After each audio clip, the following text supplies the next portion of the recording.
Have you ever had that feeling in your life? I know I have, where I feel slightly stuck or demotivated or a kind of a sense of purpose, feeling slightly lost.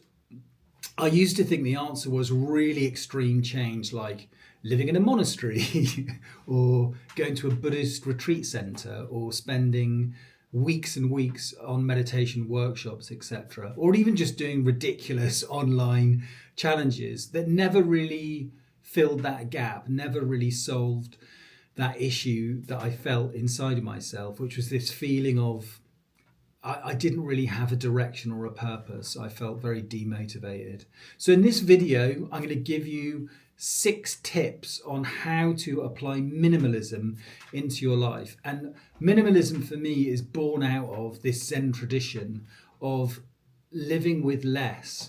And obviously living in monasteries, you're not allowed a lot of stuff anyway. And that set me in very good stead for the rest of my life in how I apply those lessons I learned in those monasteries and meditation centers into my daily life. So here are my 6 tips on how to live a minimalistic life. And bizarrely enough, before I start, I realized that rather than them needing to be big dramatic changes, they were very, very small steps that I took. And those tiny steps grew into really big positive changes in my life. So I hope these suggestions help you as much as they've helped me. So, number 1, my first one is the burning house rule. So, if you look around your house, all the stuff that you've accumulated over the years, you'll find most of it is just clutter. And if the house was burning down, what would you actually take apart from your family and your pets, etc.? What would you rescue from the house? For me, it would be some family photos that mean a lot to me. Other than that, I'd struggle to know what else to take. I think my family photos are probably it. So that's a really interesting exercise. Some years ago, my wife and we moved house, and we moved all our stuff into boxes and put them in the house, and loads of stuff went in the spare room. And after a year of this stuff being in the spare room, I realized all that stuff in there I never looked at, I never needed. So I didn't even look in it. I just took it straight to the charity shop. An amazing way to declutter. So really, really think. That's my first suggestion, is really think about the stuff you have in your house and how much of it do you actually need and how much of it is just cluttering up your life. And of course, if your house is full of stuff, then your mind, you find, is full of stuff too, that the environment we live in has a direct impact on how we feel emotionally and mentally. My second rule, which is really a classic minimalist trope, I say trope, but very, very valuable, very useful one, is the 2020 rule. So if you look at all the stuff in your kitchen cupboards, there's a brilliant place to start. Look at all the plates and bowls and cups and saucers, etc. you have in there, and how much of that stuff do you actually use? So we sort of accumulate this stuff with the idea that possibly one day we're going to have a dinner party with 40 friends, which never happens. So my advice is, apart from the stuff you really love and use on a daily basis, your favourite coffee cup, your favourite bowl, etc., for you and your family, the rest of it can go. And the 2020 rule is, if you look at that cup, if you can replace it in 20 minutes with $20, then you don't need it. You really don't need it. And again, it's a great way to declutter your life. This is one of my favourites, and it's called the box rule, and it kind of relates to what I was saying earlier about the spare room in our house. A really good thing to do is put a load of possessions that you don't really use, haven't used for a while, in a box and stick them in the spare room with all the other boxes and leave it there. And if you haven't gone to that box to take anything else for the last 6 months, you probably don't need it.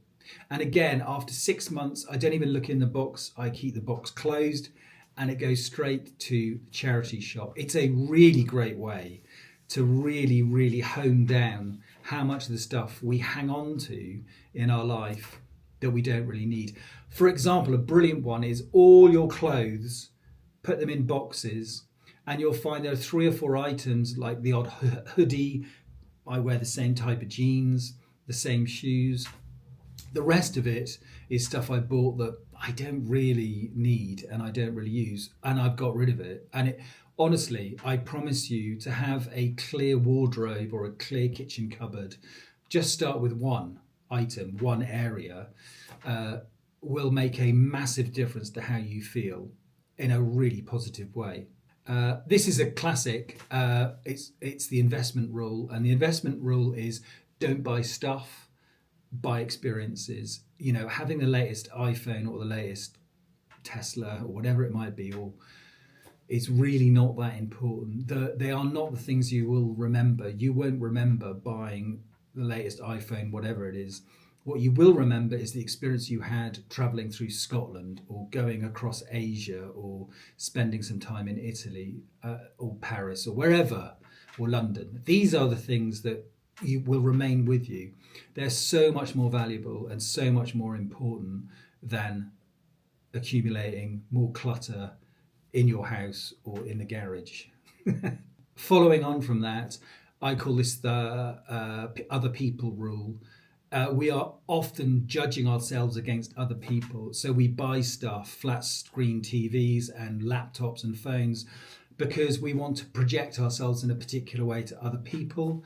And we feel in some way this validates us. It's a brilliant form of advertising that we've all been hooked by for generations. And actually having the latest laptop or the latest iPhone really is not going to make that much difference to your life.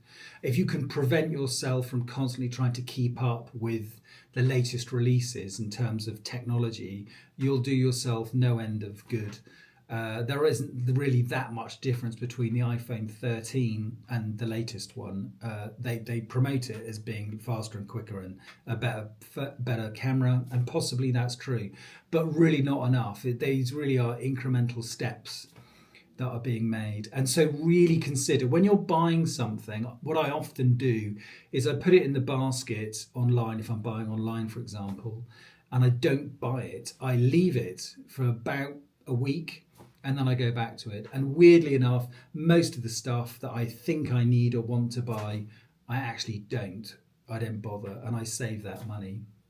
My next tip is to have an emergency fund. I know lots of channels are covering this, so I'm not going to go into too much detail, but having a cash emergency fund will change your mental well-being. The knowledge that you have some money in reserve.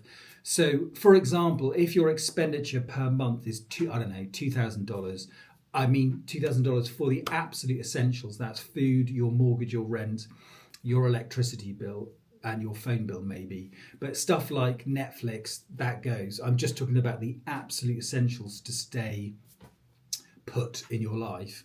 Then you work that out. Say it's $2,000 a month. That's $24,000 a year. You save $24,000, or to begin with, maybe 6 months, you just save $12,000. And that money you put in a high interest bank account, or you stick it under the bed. A lot of people just have it under the bed in a safe. I strongly advise you to do this. There's something about having some money in reserve that you cannot touch unless there's an emergency, like the boiler blows up, something essential happens. But basically that money sits there in case, for example, you can't work for 6 months. You've got money to survive while you work out what your next move is. This makes an enormous difference to your mental well-being. The next lesson is the 90% rule. I know lots of people have talked about this too on lots of different channels, but it's a really good one. So I know myself, I've traveled a lot and I've lived abroad a lot, and I accumulate stuff. I don't really particularly need it or want it. For example, t-shirts, I'm obsessive about t-shirts. So wherever I go, I buy a t-shirt. I don't even particularly like it. I just buy it because it's there and it's available. So I've stopped doing that. And most of the clothes I wear now are things that I really like, that I feel really comfortable in. So if you're going to buy something and you're feeling 75% about it, don't buy it. You won't wear it. You'll always go for the stuff that you really love. And weirdly enough, I know it's counterintuitive, the really nice stuff that you want to wear all the time is often slightly more expensive, but the quality is so much better. It lasts so much longer. And you'll find that all those t-shirts and jeans and stuff that you buy that you don't feel quite so passionate about or comfortable with, you'll never wear them. So don't buy them. If you don't feel like, wow, 90% or above about something, don't bother buying it. That goes for clothes. It also goes for the stuff in your house too. That if you really, really consider whether you really do want it and do love it, and that you're willing to pay slightly more for it for a better quality, that will serve you so well in your life.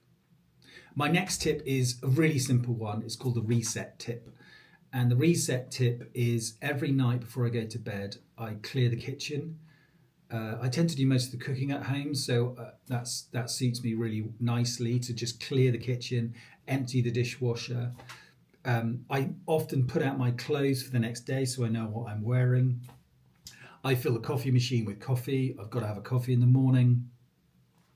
And also I make sure it's got water in it. These simple things, in Buddhism, often it was referred to as serving the being of the next moment. So serving the me of tomorrow, if you like, now. And it's a lovely thing to do, is just to be organized in your day for the next day. Another thing I often do is if I'm working away, I will often make myself lunch in a packed lunch box the night before, so that one, I don't have to spend money when I'm out on the road working, and also it's just a nice thing to do to prepare yourself some food the night before. So I call that the reset. Every night I have a reset where I just tidy up and clear away things. Those are my tips. I hope that's been helpful. I hope they're as helpful for you as they have been for me. Please, if you've got to the end of the video, please subscribe and like this video. It's incredibly important for me, obviously, especially being a new young channel. It makes a big difference. So thank you very much, and I'll see you next time.